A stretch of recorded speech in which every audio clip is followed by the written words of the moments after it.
magandang post dito ni dating Congressman Mike Defensor, yung tungkol sa pagdalo ng Brave 18 sa tinatawag na Tulpo BRC hearing. Ako, kinakabahan ako eh.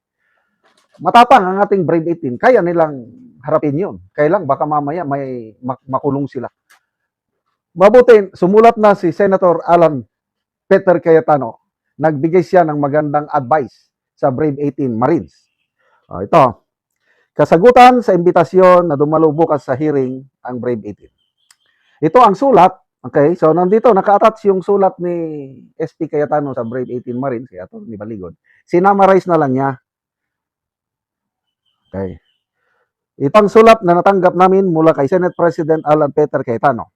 Ang mga sumusunod ay ang mahalagang bahagi ng kanyang liham. Number 1, kinilala at pinasalamatan niya si Attorney Levi Baligod at ang Brave 18 sa kanilang pagharap sa Blue Ribbon Committee noong Hunyo 4, 2026 at binigyan diin ang katapangan at personal na sakripisyo kanilang ginawa. Nilinaw niya na ang pagdinig na sinasabing nakatakda sa Hunyo 8 bukas ay hindi autorisado ng kanyang tanggapan ni Senator Pia Cayetano bilang chairperson ng committee o ni Senator Rodante Marcoleta bilang chairperson ng subcommittee. Binigyan diin niya na ang mga opisyal na paanyaya at abiso para sa mga pagdinig ay maaari lamang magmula sa tanggapan ni Senator Pia Cayetano, tanggapan ni Senator Rodante Marcoleta o sa committee secretariat na kumikilos sa ilalim ng kanilang kapangyarihan. Nagbabala rin siya sa Brave 18 na maging maingat at tiyaking beripikado ang anumang paanyaya o kautosang natatanggap nila, lalo na sa gitna ng mga ulat ng banta ng pag-aresto at pagkakasangkot ng iba't ibang ahensya ng pamahalaan sa mga usaping may kaugnayan sa kanilang testimonya. Ayon sa liham, hindi matitiyak na ang mga pagdinig na isinasagawa ng walang pahintulot ng mga nararapat na chairperson ay makapagbibigay ng parehong antas ng protection at procedural safeguards para sa mga testigo. Iginit din niya na walang sino mang testigo ang dapat makaranas ng pananakot o intimidasyon at na ang paghahanap ng katotohanan ay dapat isagawa sa isang patas, maayos at wastong proseso.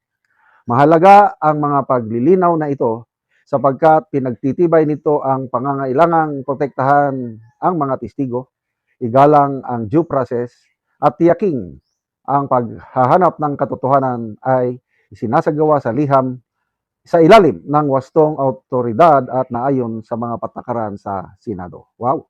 To me, this is a very good news. Ulitin ko, ninenervyos ako kung ano ba, mag-attend ba sila o hindi. On one side, gusto kong mag-attend sila para makross-examine sila ng mga pinangalanan nilang na-delibera ng maleta. Kailang, ito opinion ko lang ha.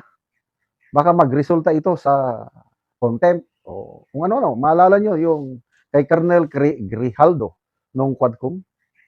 6 na buwan sang nakulong. Kaya nakikita ko, posibleng ganyan din ang mangyari sa mga Brave 18 pag hindi sila nag-ingat.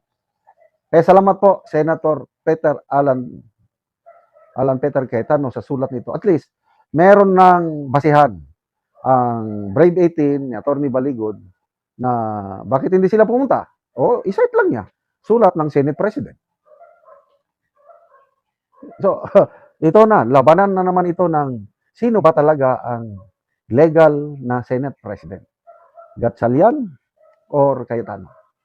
Babalik at babalik doon ang issue. So to me, ang legal ay si SP Cayetano. Dahil 12 lang sila. Not unless na merong pang 13, may babaliktad na naman yun. Tapos na ang usapin. Nagpahayag na si SP Cayetano, I will voluntarily step down if there are 13 among the senators na magpapaalis sa kanya sa pwesto. Ganun lang kasimple. Kasi yun naman ang nakalagay sa 1987 Constitution. Gan iyon ang nakalagay sa Senate Rules, active Senate Rules ngayon.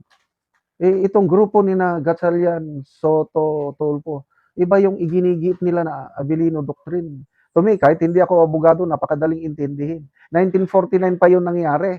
1935 Constitution ang basihan. Wala na ngayon ang 1935 Constitution. So anong mananaig? Dapat yung 1987 Constitution. So mabuhay po kayo, Senator SP Cayetano at Brave 18 Marines, Attorney Baligod sa sulat na ito. Salamat mga kaibigan sa inyong pagsubaybay sa channel nito.